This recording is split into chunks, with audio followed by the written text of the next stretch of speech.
রাসূল সাল্লাল্লাহু আলাইহি সাল্লাম বলেছেন, শেষ জমানায় মানুষের চেহারায় ঈমান থাকবে কিন্তু তার অন্তরে ঈমান থাকবে না। তার চেহারায় নূর থাকবে কিন্তু তার অন্তরে ঈমান থাকবে না। এটা শেষ জমানার মানুষের লক্ষণ। আমার প্রিয় নবী হযরত মুহাম্মদ সাল্লাল্লাহু আলাইহি ওয়াসাল্লাম বলে গেছেন, শেষ জমানায় এই ঘটনাগুলো ঘটবে। এখন সেই দিন চলে আসছে। এখন এই ঘটনাগুলো আসলেই বেশি থেকে বেশি ঘটতেছে।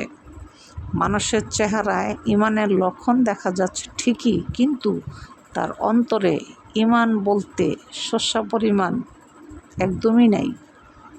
এটা বেশি দেখা যাচ্ছে। তাহলে দেখা যাচ্ছে আমার নবীর ঘোষণাই সত্যি ছিল। ভিডিওটি ভালো লাগলে অবশ্যই লাইক সাবস্ক্রাইব করে মুন্নি চ্যানেলের সাথে থাকবেন, আর ঈমানদার ব্যক্তি হওয়ার জন্য চেষ্টা করবেন অবশ্যই।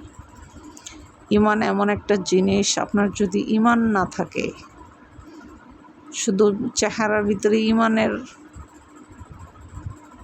অভিনয় নিয়ে ঘুরলে হবে না। হৃদয়ের ভিতরে ঈমানের স্থান দিতে হবে আর ঈমান রাখতে হবে, তাহলে আপনি জান্নাতে যেতে পারবেন।